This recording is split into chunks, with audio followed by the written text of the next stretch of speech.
one thing that I didn't study when I studied medicine is that we have neurons in our heart.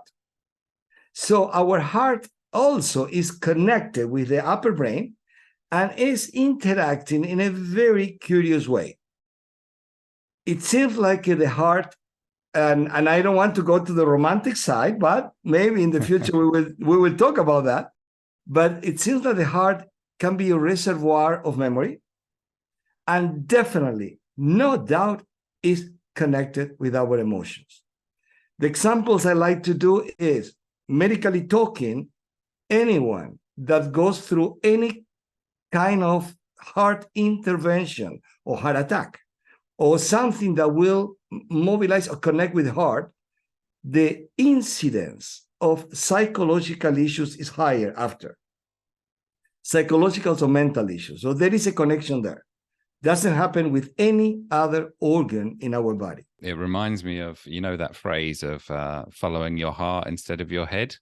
Absolutely. And my aspiration to be rational, I would think in my mind that, well, the heart is just something that pumps blood around the body. But in actual fact, you've just provided a rebuttal for that. So that's very interesting. I'm connecting dots, but by myself, connecting dots about what all philosophers were saying and what we understand today.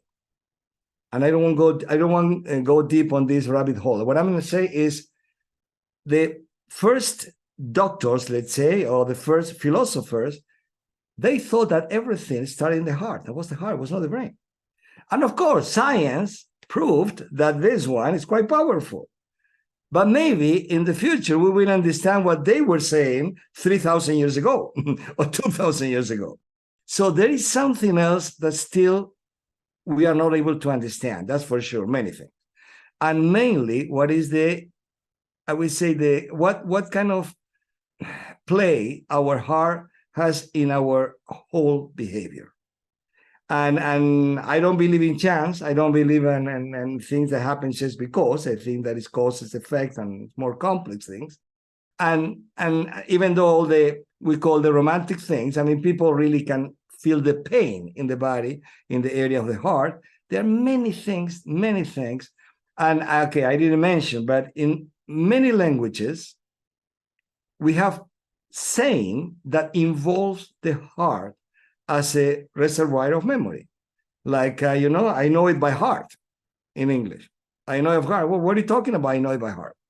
Or in Spanish, remember, recordar, is going through the heart and bringing information.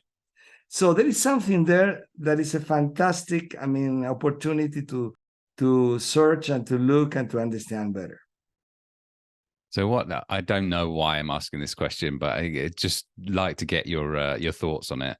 Because there is such a thing these days as the heart transplant. Have you got any thoughts about, separate from, how it would operate physically, what that would do to someone who, changing their character maybe? Well, definitely you have the information. That's why you asked this question. Between 20 and 25% of people receiving a new heart, they change personality 100%. And of course, that was very curious, very weird, very odd. And there was a group of researchers in the United States that were able to identify the donors.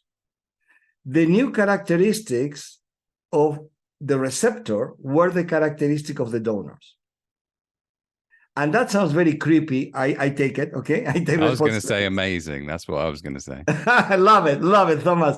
I think I use the word creepy as a shield, because people say, oh my God. But I need to tell you something personal, okay? I'm telling this story. I told this story many times, many years living in Canada.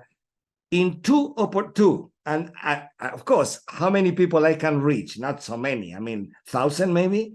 Okay, 1,000 people. Not the big population. In two opportunities in the audience were somebody that told me my sister had exactly that situation.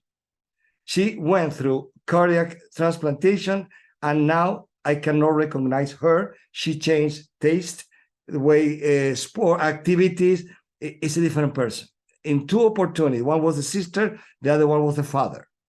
And I said, oh, I tell you, I was saying, oh my God, because I didn't have so close experience, you know? So, I mean, and this is anecdotal, of course, it's not statistically proven anything, but for me, that means that it's more common than we think.